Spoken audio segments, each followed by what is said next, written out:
এখানে যে সমস্ত উচ্ছৃঙ্খল কাজ হয়েছে সেটা আমাদের নিজস্ব তৈরি। এর মধ্যে যারা কাজ করেছে যদি অপরাধ করে থাকে সেটা শাস্তি হবে, অবশ্যই শাস্তি হতে হবে। যেই বক্সকে খালি বলা হয়েছিল, যখন কাউন্ট করতে গিয়েছে সেই খালি বক্স থেকে ব্যালট বের করা হয়েছে। প্রত্যেকটা আগত শিক্ষার্থী হাতে ধরিয়ে দিয়েছিল এবং ইন্টারেস্টিং পার্ট। আসসালামু আলাইকুম, বিসমিল্লাহির রহমানির রহিম। যে যেখান থেকে দেখতেছেন এই ভিডিওটা, দূর দূরান্ত থেকে দেশ থেকে দেশের বাইরের থেকে বেশি বেশি করে এই ভিডিওটা শেয়ার করে দেবেন, লাইক করে দেবেন। সবার কাছে যেন ভিডিওটা যায়। এবং সেনাবাহিনী আকুরুল জামান বলতে চাইতেছে এই দুর্নীতি কাজ যারা যারা করছে তাদের সবার বিচার হতে হবে। এবং এক এক ছাত্রলীগের ভাই বলতেছে যে বাক্স নাকি খালি ছিল, এই বাক্স এখন ফুল হইল কি বাজে। ডাকসু নির্বাচনে নাকি দুর্নীতি করা হচ্ছে, সেনাবাহিনীকে আকুরুল জামানো বলছে এই বিচার নাকি করা হবে। আমি সেনাবাহিনী ভাইদেরকে বলতে চাই, 17টি বছর স্বৈরাচার সরকার শেখ হাসিনা যে দিনের ভোট রাইতে বাক্স করা হচ্ছে, রাইতে দেওয়া হচ্ছে, সেই সময় এই বয়ানটা সেনাবাহিনীদের কোথায় ছিল দেখুন, দেখলে বুঝতে পারবেন। এখানে যে সমস্ত উচ্ছৃঙ্খল কাজ হয়েছে সেটা আমাদের নিজস্ব তৈরি। এর মধ্যে যারা কাজ করেছে যদি অপরাধ করে থাকে সেটা শাস্তি হবে, অবশ্যই শাস্তি হতে হবে। যেই বক্সকে খালি বলা হয়েছিল, যখন কাউন্ট করতে গিয়েছে সেই খালি বক্স থেকে ব্যালট বের করা হয়েছে। প্রত্যেকটা আগত শিক্ষার্থী হাতে ধরিয়ে দিয়েছিল এবং ইন্টারেস্টিং পার্ট ইজ এটা উল্টাপিঠের মধ্যে সহসভাপতি আবু সাদিক, সাধারণ সম্পাদক এস এম ফরহাদ, সহ সাধারণ সম্পাদক Mohiuddin Khan. So that is this the list. বোঝাই যায় যে এখানে একটা গুপ্ত প্যানেল ফাংশন করছে এবং এই প্যানেলটা বেসিক্যালি এখানে শিবির সমর্থিত প্যানেল হিসেবে আমরা ধরে নিতে পারি। ঢাকা বিশ্ববিদ্যালয় অন্তর্বর্তীকালীন সরকারের সময় প্রথম ডাকসু নির্বাচনে গভীর ষড়যন্ত্র চালিয়েছে ছাত্র শিবির বলে মন্তব্য করেছে জাতীয় নাগরিক পার্টির মুখ্য সমন্বয়ক উমামা ফাতেমা। তিনি বলেন, আগে থেকে ব্যালটে সিল মারা এমন ব্যালট পেপার সাধারণ ছাত্রছাত্রীদের কাছে ধরিয়ে দিয়েছে ছাত্র শিবির। প্রত্যেকটা আগত শিক্ষার্থী হাতে ধরিয়ে দিয়েছিল এবং ইন্টারেস্টিং পার্ট ইজ এটা উল্টাপিঠের মধ্যে সহসভাপতি আবু সাদিক, সাধারণ সম্পাদক এস এম ফরহাদ, সহ সাধারণ সম্পাদক Mohiuddin Khan. So that is this the list. বোঝাই যায় যে এখানে একটা গুপ্ত প্যানেল ফাংশন করছে এবং এই প্যানেলটা বেসিক্যালি এখানে শিবির সমর্থিত প্যানেল হিসেবে আমরা ধরে নিতে পারি, যেটা আজকে ভোটের দিনে প্রথমবারের মধ্যে প্রকাশ হলো।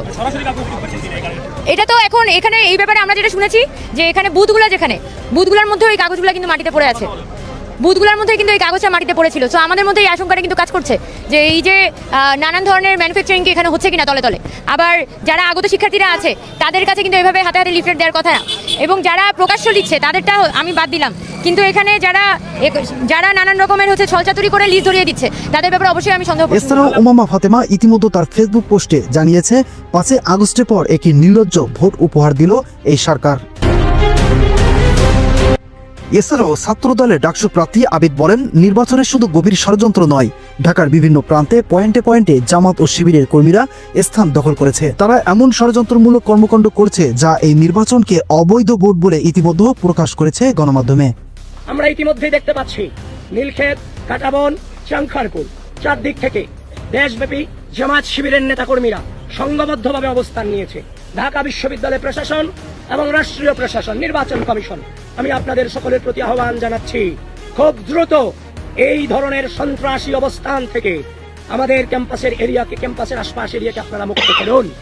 এই ধরনের যুদ্ধাংদেহী অবস্থান কোনোভাবেই আমরা অভ্যুত্থান পরবর্তী সময়ে আশা করিনি এবং সেটা রাখিওনি। যেই বক্সকে খালি বলা হয়েছিল, যখন কাউন্ট করতে গিয়েছে সেই খালি বক্স থেকে ব্যালট বের করা হয়েছে। সুতরাং এই নির্বাচন পরিপূর্ণভাবে হাসিনার ফ্যাসিস্টের নির্বাচনকেও ছাপিয়ে গিয়েছে। এই নির্বাচন পরিপূর্ণভাবে কারচুপির নির্বাচনে রূপান্তরিত হচ্ছে। এছাড়া ইতিমধ্যে অনেকেই ডাকসুর এই নির্বাচন সম্পর্কে ফেসবুক পোস্টে জানিয়েছে বিএনপির যেই সকল চাঁদাবাজরা চাঁদা নিতে ব্যস্ত, ঠিক তার উল্টো দিকে পাকিস্তানপন্থী জামাত শিবির ব্যস্ত কিভাবে মেট্রোকোলাস ডিজাইনের ধারায় বাংলাদেশকে পাকিস্তান করা যায়। আর সেটারই একটি বড় প্রমাণ নিল ডাকসু নির্বাচনের এই ফলাফল। ইশরাককে যেমন মেয়র করা হয়নি, আবিদ বিপি হয়নি। এছাড়াও ডাকসু নির্বাচনে ভোট দেওয়ার সময়ও ছাত্রদল অভিযোগ করে উক্ত ভোট কেন্দ্রে দায়িত্বরত শিক্ষিকাকে, তবু ভোট চুরি ও কারচুপি থেকে রক্ষা পায়নি ছাত্রদল। আপনারা বলছেন কেন ম্যাম যে আমরা ছাত্রদল সব থেকে বেশি নিচ্ছি? এই ও একজন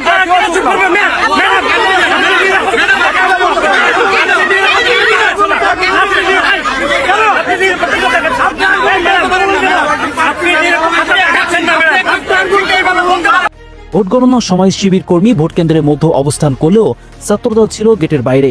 লাল স্বাধীনতায় এ যেন এক নতুন অধ্যায়ের সূচনা। প্রিয় দর্শক, অন্তর্বর্তীকালীন সরকারের নিয়ন্ত্রণে প্রশাসনের সহায়তায় ডাকসু নির্বাচন থেকে আপনি কতটুকু নিশ্চয়তা পেয়েছেন? আসন্ন সংসদ নির্বাচনে ভোট চুরি ও কারচুপি কেমন হতে পারে? এ বিষয়ে আপনার মূল্যবান মন্তব্যটি অবশ্যই জানাতে ভুলবেন না। পরবর্তী আপডেট পেতে এসএ লাইভের সাথে থাকুন। ধন্যবাদ। আসসালামু আলাইকুম গেগা, আমার গেগা অডিয়েন্স ভাইয়েরা, আপনারা সবাই দেখছেন, গেগা সবই শুনছেন, এবং সেনাবাহিনী গিয়ে অকারুল জামান কি বলছে ডাস্কো নির্বাচনে, এবং যুবলীগের গিয়া ভাই গেগা কি বলছে তাও আপনারা শুনছেন। ডাকসু নির্বাচনে নাকি গেগা দুর্নীতি করা হচ্ছে এবং কাউকে ঢুকতে দেওয়া হচ্ছে না গেগা ফলের ভিতরে।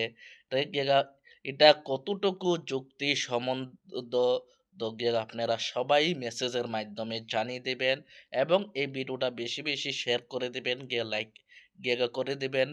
এন্ড গেগা এবারের মতোই গেগা আমি বিদায় নিচ্ছি। গেগা আবার পরবর্তীতে গেগা দেখা হবে গেগা আপনাদের গেগা মাঝে। আসসালামু আলাইকুম।